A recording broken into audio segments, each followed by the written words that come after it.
Hello everyone, I'm Elon Levy. Today is October 14th, 2024. This is the live daily briefing of the Israeli Citizen Spokesperson's Office. As always, we're live on Instagram, Twitter, YouTube, LinkedIn, and available afterwards wherever you get your podcasts. Please start submitting questions in the chat. As always, like and subscribe to help us get Israel's message to a wider audience. Israel is now having to clean up decades of the UN's failure in Lebanon.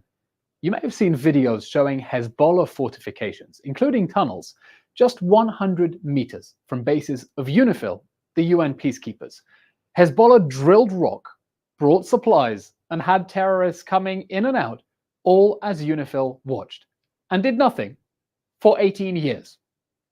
Hezbollah attacked 25 times from near UNIFIL positions against Israel's people just over the past month. Some of those attacks were fatal. Yesterday, Iran's terror army in Lebanon launched a deadly mass casualty drone attack, killing 4 soldiers, injuring 51, from an area that UNIFIL was supposed to have disarmed.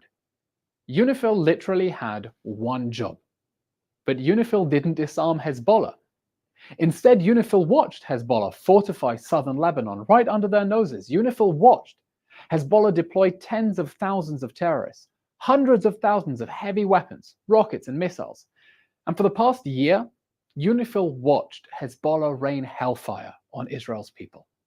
Since October 8, 2023, Hezbollah has fired 13,000 Iranian rockets, missiles and drones. 60,000 Israelis have fled their homes and run for their lives from Hezbollah's attacks, all as UNIFIL watched and did nothing. Now UNIFIL forces are refusing Israel's request to get out of the way to safety and leave the border area, as Israel cleans out the Hezbollah positions right under UNIFIL's noses. Now the UN accuses Israel of endangering UNIFIL lives. That's backwards. UNIFIL endangered Israeli lives. The UN is attacking Israel for disarming Hezbollah because UNIFIL failed to disarm Hezbollah and is responsible for Hezbollah's war on Israel's people. UN officials are attacking Israel because the only alternative is to admit that they failed to do their one job. We, the Israeli people, we didn't want to send our soldiers to disarm Hezbollah. We spent a whole year trying to avoid this war, warning Hezbollah, back off or we will have to push you away. We would rather the UN do it, like it was meant to do, under UN Security Council Resolution 1701. But it didn't for 18 years. So we will. Not because we want to, but because nobody else will. A reminder for those unfamiliar what UN Security Council Resolution 1701 is and what it says UNIFIL is supposed to do. Resolution 1701 was adopted to end the 2006 war between Israel and Hezbollah. Hezbollah could begin that war because it operated as an armed group distinct from Lebanon's military. The UN Security Council knew that an end to the war meant an end to Hezbollah's ability to wage war. So the resolution called for the removal of Hezbollah from southern Lebanon and for its disarmament generally. And the UN strengthened UNIFIL, the UN peacekeepers, to do and enforce exactly that. 1701, paragraph 12, quote, authorizes UNIFIL to take all necessary action in areas of deployment of its forces and as it deems within its capabilities. And pay attention, here's an important point. UNIFIL is supposed to ensure that its area of operations is not utilized for hostile activities of any kind, to resist attempts by forceful means to prevent it from discharging its duties. That's a lot of legalese, so to be clear, UNIFIL's job under Security Council Resolution 1701 is to deny Hezbollah's ability to use southern Lebanon to attack Israel's people. Instead, UNIFIL allowed Hezbollah to use southern Lebanon as its base for attacks. Did UNIFIL ever sound the alarm that Hezbollah was growing stronger and more dangerous? Please, show me where. UNIFIL was passive. It allowed itself to be pushed around by Hezbollah. If UNIFIL had followed the resolution, there would be no war today. Instead, Israel is doing now what it must to end Hezbollah's war today and prevent Hezbollah's next war tomorrow. The reason that the Israeli military is operating so close to UNIFIL positions is because that's where Hezbollah built its positions. Hezbollah chose to put UN forces in danger. I hope that UN forces can get out of harm's way, because Israel has no desire to see anyone being harmed. You know who does want to see people harmed? Hamas. Hamas is still preventing Gazans from leaving combat areas to the humanitarian zones. Literally, Israel is trying to get Gazans to safety. Hamas is trying to keep them in danger. Israel just released a recording where a Palestinian in Gaza complains, "When we follow the army's instructions and try to go to Al-Mawasi, the humanitarian zone, there are people who come out and start hitting us with sticks, telling us go back, go back." When asked to clarify who's hitting them, the Gazan replies, "Hamas, Hamas." Recall that early in the war, Hamas terrorists shot at groups of Gazans to prevent them from leaving the fighting. In one instance, they even blew up a vehicle to stop people escaping. Israel is doing whatever it can to minimize harm to Gazan civilians, despite the attacks emanating from all around them. Hamas is doing everything it can to keep Gazan civilians in harm's way. Israel's goal is to remove Hamas, and that goal is unchanged because Hamas's strategy is unchanged: to try to murder Israeli children while hiding behind Gaza's children. Israel remains committed to removing the Hamas terror regime from power and rescuing the hostages from its clutches, so that it can never again bring such ruin on us and on our neighbors in Gaza. We'll take questions now from our audience watching live on social media. Thank you, Elon. I'm going to combine two questions from our live stream. The first one, has UNIFIL or the UN made a statement after the tunnel was discovered and its failure is now obvious to all? And the second question is, do you believe that UN forces in Lebanon have befriended Hezbollah? Indeed, the UN has made a statement, but not acknowledging that it allowed Hezbollah to build military facilities right under its noses, instead attacking Israel for trying to dismantle that infrastructure. Israel is now doing what the UN was meant to do for the last 18 years, what the UN was meant to do over the last year that Hezbollah shot rockets at Israel from areas that UNIFIL was meant to have disarmed. Unfortunately, it's much easier for world leaders to talk about international institutions and peacekeepers and multilateralism than to deal with the reality. The UN failed. The US failed. The UK failed. China, Russia, France, they all failed. That failure allowed Iran to build a fearsome terrorist army stronger than most NATO militaries in southern Lebanon, on Israel's border, that has been waging war for the last year. The UN failed. We are suffering the consequences, and we, Israel, are now having to pick up the pieces. But as always, it's much easier for international officials to blame Israel, to scapegoat it for their failure to do their own jobs, and that way they deflect responsibility.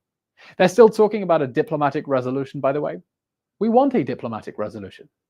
That diplomatic resolution is meant to be Lebanon and the UN disbanding Hezbollah, because we don't want to do it ourselves. But the last diplomatic resolution failed, and so Israel is trying to enforce it by itself now. And the question you need to ask anyone who is calling for a diplomatic resolution is how you think it will be different from the last resolution that allowed Hezbollah to turn into the monstrous terrorist army that it is now, and why you think the international community will enforce the next one when it's spent 18 years doing nothing and is now scrambling to cover its tracks. Yes, our next question is about the drone attack that you mentioned happened yesterday. What is the effect of... Elon, you mentioned the drone attack from yesterday. Is the threat of drones something new? How is Israel dealing with this? And what is it like to be living under the threat, the potential threat, anywhere in the country of a drone attack from multiple directions? The threat of, pardon me,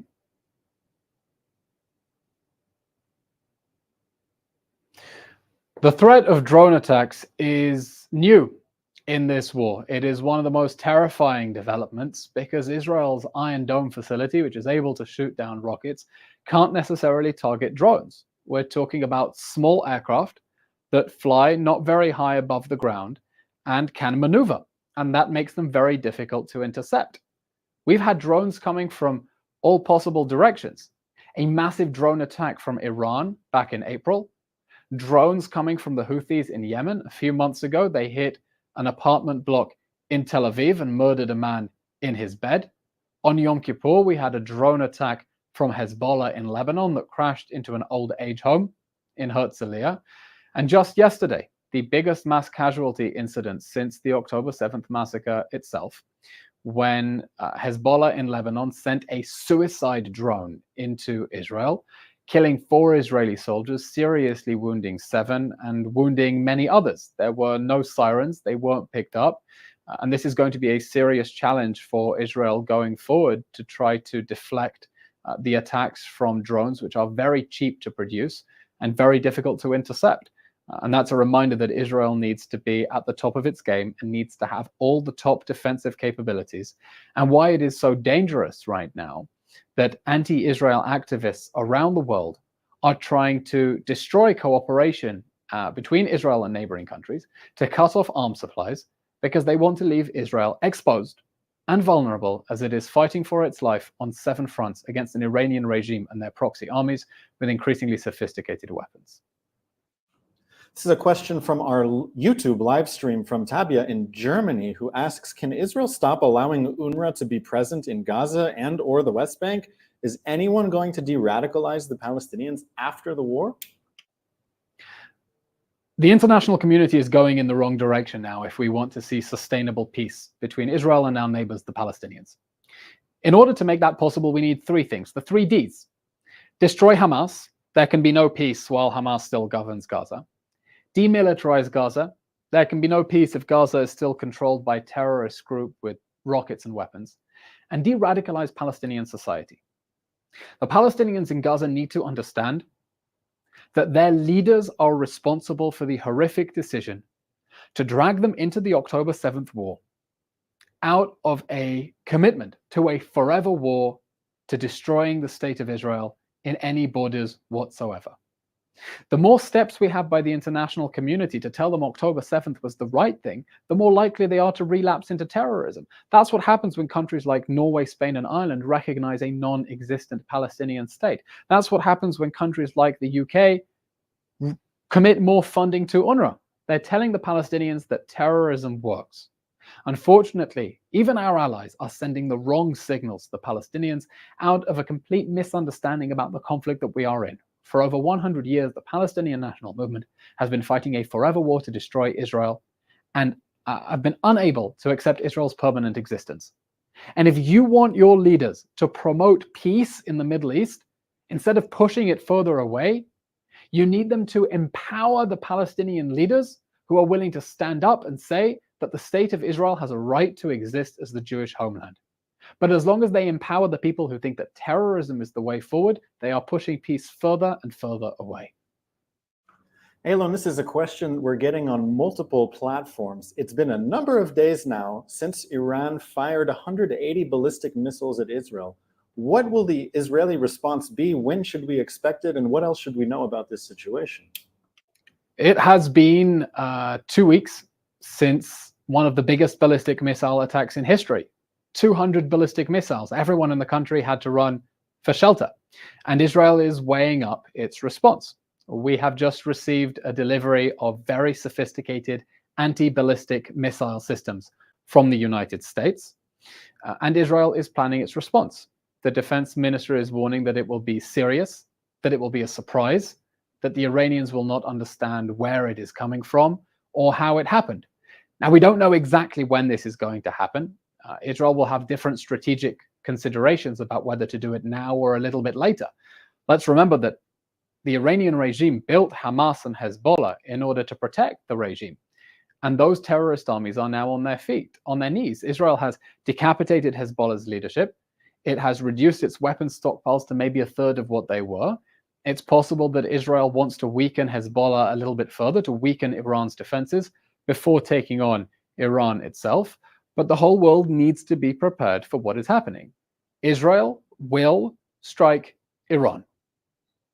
And Israel will strike Iran because if it does nothing, it will send the Iranian regime the message that it can shoot ballistic missiles at us with impunity, that it can fire ballistic missiles, send a whole country into the bomb shelters, and there will be no consequences. If that's what Israel does, the next ballistic missile attack will only be a matter of time. So we need our allies to stand by us as we show the Iranian regime that there are consequences to its aggression and the war that they are fighting against us on 7 fronts.